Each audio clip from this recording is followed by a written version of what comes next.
Today we are going to discuss a Glasgow Coma scale, the scale that determines the patient is coma or in a awakened state of mind.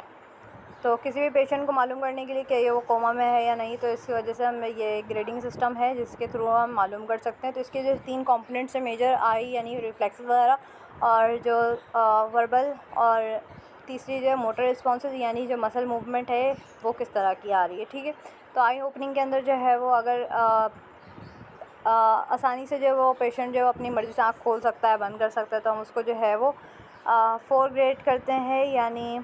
और grade 3 जो है वो उस वक्त होता है जब आप पेशेंट को आवाज़ देते हो और उस आवाज़ में वो आँख खोलते हैं। ठीक है, और फिर अगर आपने कोई पेन स्टिमुलस दिया है तो फिर वो आँख खोल रहा है तो उसको हम ग्रेड 2 दे देंगे। और अगर कोई रिस्पांस नहीं दे रहा है इन द पेन स्टिमुलस और साउंड, तो इस मीन के वो ग्रेड जो है उसका 1 है। ठीक है, वर्बल रिस्पॉन्स के अंदर जो है वो हम देखते हैं कि आपने कोई सवाल पूछा पेशेंट से और वो जो है वो एक ओरिएंटेड, एक बेहतरीन सही जवाब दे रहा है, तो ग्रेड 5। अगर कंफ्यूज स्टेट ऑफ माइंड में है तो ग्रेड 4। अगर सिंगल वर्ड 1 आंसर दे रहा है जो है वो ग्रेड 3। अगर कुछ साउंड्स निकाल रहा है बस यानी समझ में नहीं आ रहा कि वो क्या कह रहा है, तो ग्रेड 2।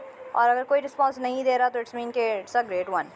ओके, मोटर रिस्पॉन्स जो है वो उसमें आपने जो भी कमांड उसको कहा कि फॉर एग्जांपल हाथ उठाएं या फिर जो है वो अपनी उंगलियां मोड़ें, और उसने जो है वो कमांड्स को ओबे किया, मान लिया, तो उसको ग्रेड 6। और अगर मूव टू लोकलाइज स्टिमुलस और पेन यानी आपने कोई पेन चबाई या फिर इस तरह की कोई एक्शन किया, तो वो एक यानी एक उंगली में पेन चबाई थी और उसने उस उंगली को मूव किया, तो इट्स मीन ग्रेड 5। और अगर विड्रॉल रिस्पॉन्स टू पेन आपने उसको एक पिंच किया है तो उसने अपना पूरा हाथ उठा लिया है, सही, तो ग्रेड 4। और एबनॉर्मल फ्लेक्शन अगर की है तो जो है ग्रेड 3। अगर एबनॉर्मल एक्सटेंशन की है तो फिर ग्रेड 2। और अगर कोई भी स्टिमुलस के रिस्पॉन्स में कुछ भी नहीं किया तो फिर grade 1। So I hope this short video is helpful to you to understand the Glasgow Coma scale in a very short or concise way.